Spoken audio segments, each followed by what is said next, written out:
Hi Cindy, welcome Hi. to Focusing Inward, our blog where we're posting about just looking inward at life and looking inward at ourselves and making wonderful discoveries there. So thank you for joining me.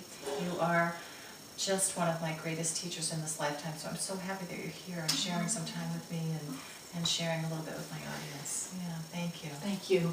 Thank you, Laurel. Yeah, this year on Focusing Inward, we're really paying attention to creating habits that bring us into the life that we really want. And I know that as one of my teachers, you have really mastered living a great life, one that you really love. Yeah, and that's really unusual and special. So I'm going to ask you if you can pick your top 2 habits, your top 2 masterful habits that really help create the life that you love, that you live in today, that feels really good daily. Yeah. First one, and you talk about it so often here on video, is going still. I'm so glad I cultivated that habit. I would not start my day without some time on my cushion in a beautiful place in my home.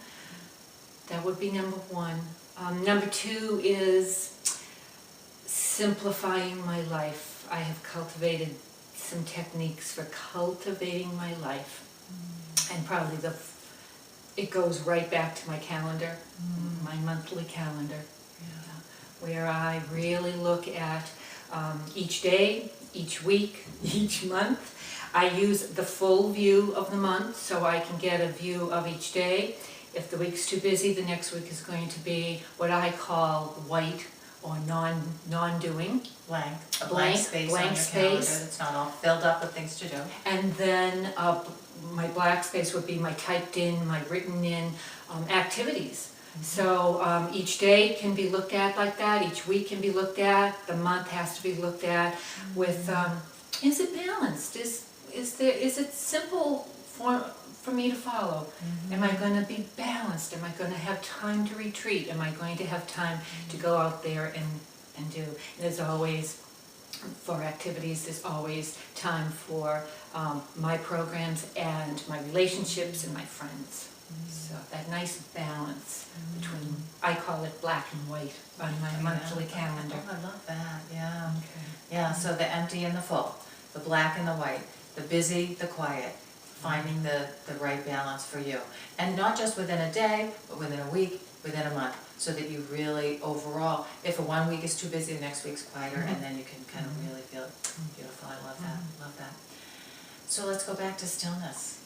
Starting your day with stillness, finding time in the day, or making time in the day for stillness. Talk a little bit about, how, give us a little sense of your journey with that. How did it begin? Now you know it, it's part of your day. How did you get it so that it really became a habit, so that it really was it's not something you question, you just do?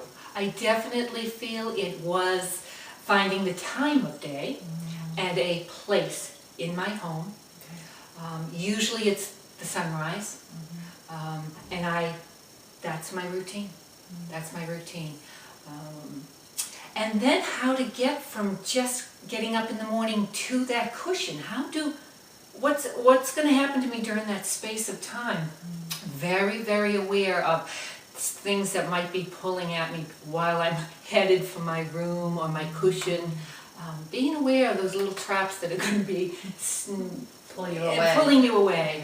And the way I do that is, of course, to make my place a beautiful place. Anyone could do it outside at a beautiful tree that might be calling to them. It could be the window. I've tried several places in my home where different windows, and now I'm sort of at the point where I know that window is where I need to be. Does that window keep you connected with the outdoors? Is Yes. that part of why you want to be near a window? The snowfall, the rain, there's a tree out there, there's a candle in front of me, there's sometimes seasonal flowers. So I always make it something that, in the morning I will want to get there. And that gets me from here to there. And how about at the beginning, did you find that it was easy to get quiet and to be still, or did it take some time? Well, I started with the Tai Chi, which was moving meditation, so I think that started it, and then gradually I got on to the cushion, gradually increased my time. I could never have done it 45 minutes at a sit, 5 minutes at a sit. Sitting with a beautiful book with a verse, maybe a piece of very gentle music. Is that more mindfulness meditation, perhaps? Right, and I think the idea is anything that will get you to stay still on the cushion for a little bit of time at the beginning, because the urge is to be pulled away, and even never to get to the cushion, but to just get to the seat, sit in the seat, and stay for a little bit. And try and get through 3 of those pulls. Gee, I want to move, or I want to get up and do something. That's one. Yeah. Okay, sit. Go still. I love that Go idea. still. It's going to come up again. Okay, this is number 2. Sit. Go still. And then 3. Okay. Oh yeah, I love that. That's great. So That's a maybe great tip. Yeah, stay still. for working through that. Yeah. And that's a wonderful mantra. A beautiful mantra. Still. Stay still. Stay still. Stay still. Yeah. And in terms of, making it a habit in your life, any thoughts on that in terms of encouragement for people, or?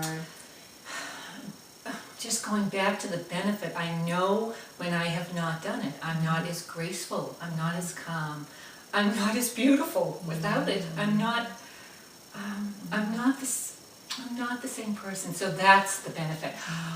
Oh, to be able to step out into that world and really feel, that's the benefit. And everyone has that different benefit, but I think finding the benefit will get you on that cushion, on that. Does that answer your question? Yeah, it does. Well, I think it's, in terms of encouragement, it's almost like encouraging yourself that there's a reason that you're doing it, and that the reason is important, and there's an actual difference between how you feel before and how you feel after, and so just do it. Just sit and do it, because you're going to feel. And love how you feel. You love that. Yeah, I know. It feels so good. So thank you for taking a few minutes to sit and just talk about your masterful habits. Thank you. What got you to where you are today, living a life that you really love. I mean, it's really special in this day and age to be able to say, I love my life. I love how I feel every day. This is, really special. So thanks for taking the time. And you're part of that. Thanks. Thanks.